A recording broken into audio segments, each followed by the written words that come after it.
All right, let's jump straight into this explainer. When we think about global humanitarian efforts, I think we tend to picture this perfectly well-oiled machine, right?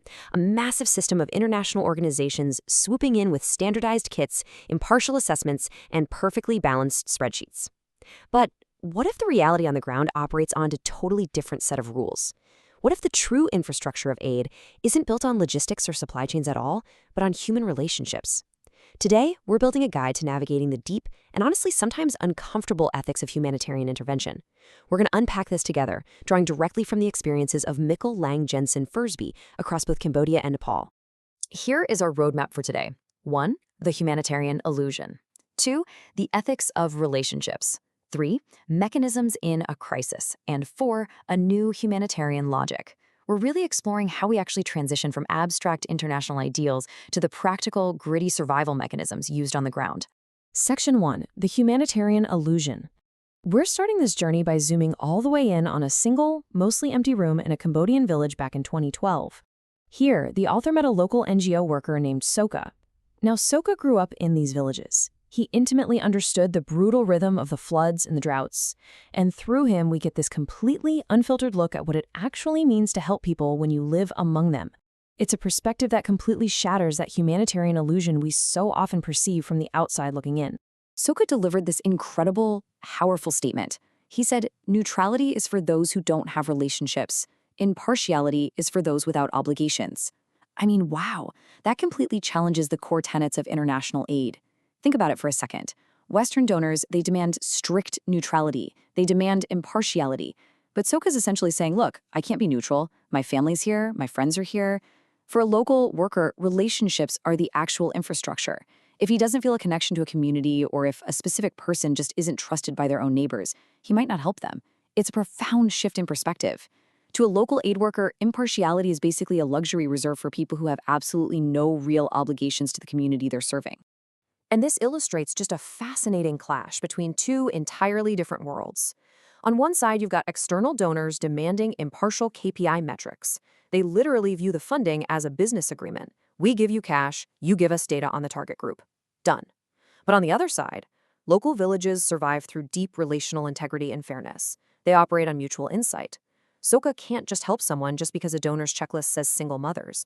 He has to navigate local jealousy, trust, and incredibly complex community dynamics. So he ends up replacing that impossible standard of neutrality with something way more practical: fairness. Moving to Section 2, the ethics of relationships. Because if we accept that local relationships actually matter more than standard spreadsheets, how do we apply this ethically? It really forces us to entirely redefine our ethical compass when we're dealing with local communities. It really comes down to this concept called relational continuity. To Soxia, helping people isn't about arbitrary rules. It requires actually being there for each other over time. You see, the fundamental flaw with a lot of international aid is that projects just come and go depending on funding cycles. Donors parachute in, they fund a well, they take some photos, and they leave. But the people in the village, they stay. True ethical aid requires relational continuity. You can't just treat a village like a pop-up project. You have to build genuine trust, and that means staying present, being painfully honest about what you can and cannot do, and maintaining that relational integrity long after the initial cameras have packed up. Let's look at the microethics of this in action. Picture a $70 grant given to a Cambodian mother whose husband had to migrate to Thailand for work. Just $70. If you distribute that blindly as a standard loan, well, it just adds to her already massive high-interest debt burden.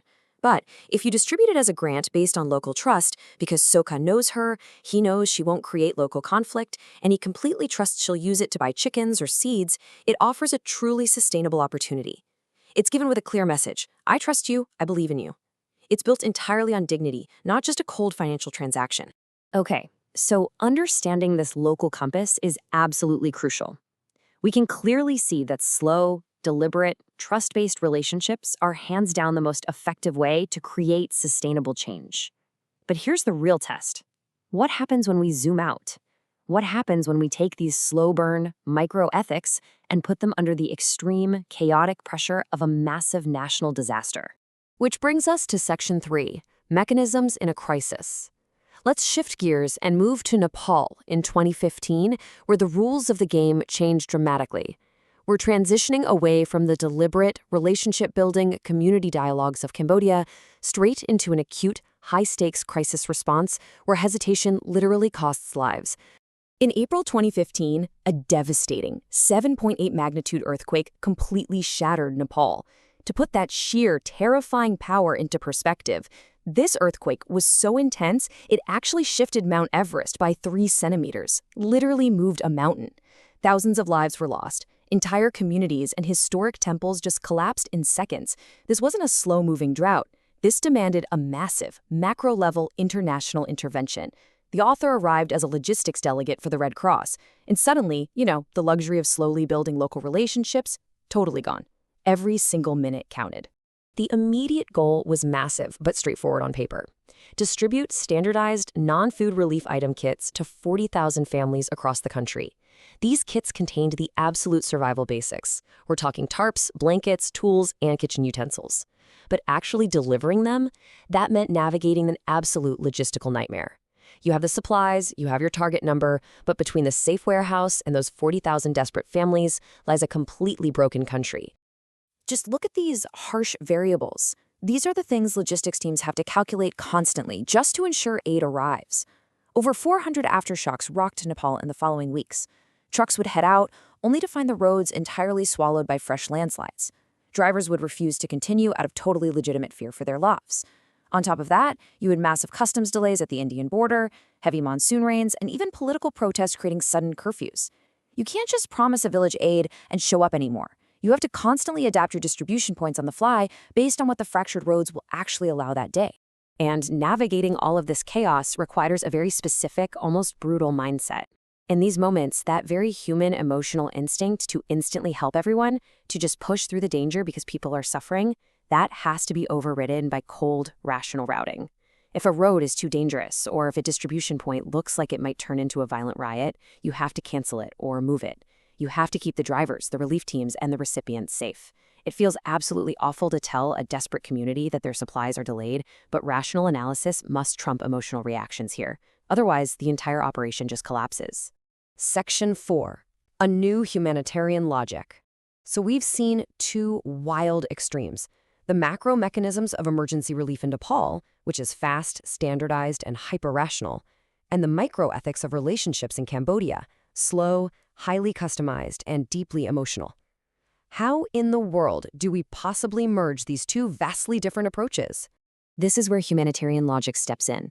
And it's not just some academic theory, it is the practical mechanism of transitioning from short-term emergency relief straight into locally rooted long-term development. It is the crucial realization that disaster relief and long-term development aren't separate things. They absolutely must be integrated. Humanitarian logic is a framework where external international aid acts strictly as a catalyst. It's a spark rather than a permanent governing entity dictating all the terms. To see how this practical mechanism actually works on the ground, let's fast forward and look at what Nepal was doing 10 years later, in 2025. They began implementing a national anticipatory action framework. Instead of just sitting around waiting for the next disaster, they integrated this humanitarian logic. Step 1, early warnings with significantly strengthened forecasts. Step 2, predictable funding. This means funds from places like the World Bank are pre-released before the disaster even hits, entirely based on those early warnings. And Step 3, capacity building. This is fundamentally about training the local authorities so they have the skills to manage the risk themselves. For this kind of development to actually take root, 4 key pieces of the puzzle must work in harmony. You need national ownership. Local actors have to be in the driver's seat. You need long-term partnerships. Aid has to be built seamlessly into the society's own organic growth. You need transparent financing that's based on actual, localized needs, not just what looks good for donor PR. And finally, you need capacity building. Why? Because if you don't have these 4 elements, external actors just end up creating parallel artificial structures. And the very second that international funding dries up, those structures vanish overnight, leaving the local communities exactly where they started. As we wrap up this explainer, I really want to leave you chewing on this final, vital question. Development is not just a question of throwing resources at a problem. It's about who actually shapes those resources and whose voices are genuinely heard. We've seen that the ethics of aid require deep, genuine relationships, but the mechanisms of a crisis demand rapid, rational structure. The entire future of global intervention relies on successfully bridging that gap. So consider this. The next time a disaster strikes and the international community mobilizes, are we merely funding an illusion, or are we truly helping to build local roots? Thanks for joining me on this deep dive. Take care and keep asking the big questions.